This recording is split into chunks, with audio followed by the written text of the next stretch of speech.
Before I explain to you what I think we can do together as our people from the diaspora and we as a new administration in Kenya for the benefit of our country, let me first bring you to speed of what is going on back at home. I'm sure you know quite a bit of what is going on, but probably you have not had the benefit to hear it from an insider who has been in government and somebody who also talks to many people every day to analyze situations and what is going on back home.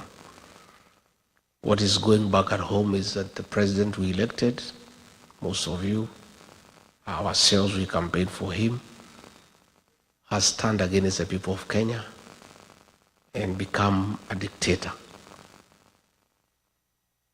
who cannot be told by anybody, and he's running down the country and nobody can talk to him.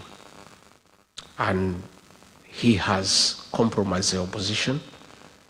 He has captured Parliament and Senate, and there is nobody to hold him to account.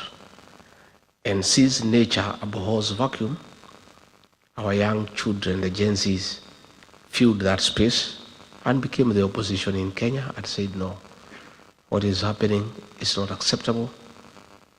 It shouldn't happen, and it's within the constitutional right, freedom of speech, freedom of expression, to say no.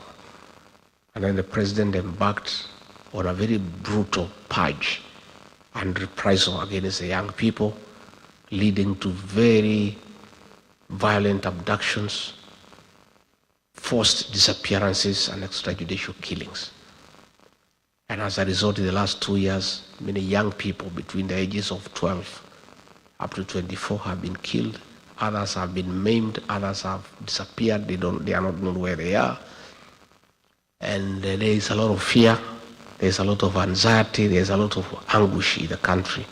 As mothers, as fathers, as all of us as parents, cry for our children.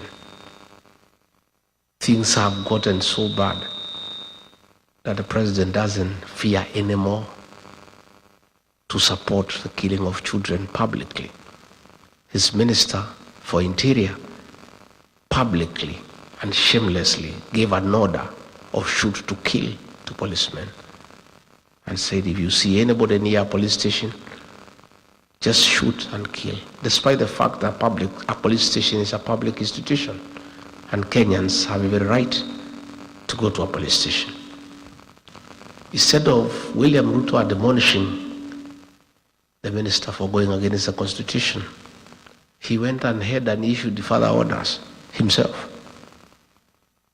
that people should be shot in the leg. A president saying publicly, shoot them in the leg, harm them, then take them to hospital on their way to prison. That is how callous he has become, and he doesn't hide anymore. It's the extent of the impunity that is very worrisome to the people of Kenya. That a leader who is elected by the people has the audacity to threaten Kenyans and issue orders for them to be harmed, to be injured before they are in prison. Even before Kenyans could recover from that shock,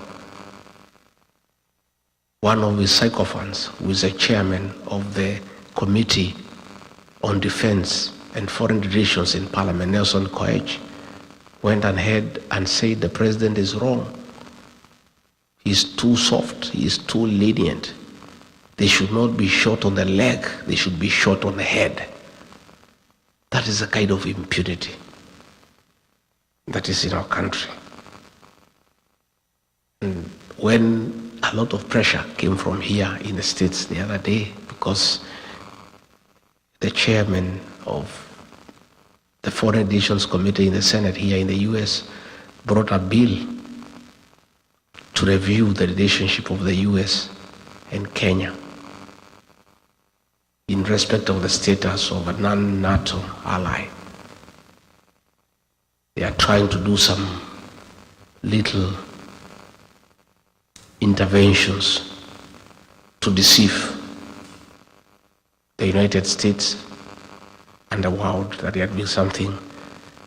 So the president has now formed a committee to look into how to compensate those who have been killed. How do you kill people, then you compensate them? What he should do before he can talk of compensation is first stop the killing and recite his order of shooting the leg and recite the order of Kipchumba Murkomen of shoot to kill before he can even talk about compensation. Fine, it is in order to compensate families that have lost their children. But it is immoral to kill children and then compensate their parents. Why don't you let them live? Let them live. You don't have to compensate them. If they are leaving you, there is no need for compensation. So the president needs to admit liability, apologize to the parents and to the people of Kenya, recite his order on shooting the leg, countermand his minister on shoot to kill, then we can discuss compensation. But you cannot pretend you are compensating people who have lost their children and you have not yet recited the order that you gave for them to be shot. It's double speak and it's not genuine. Again, back home,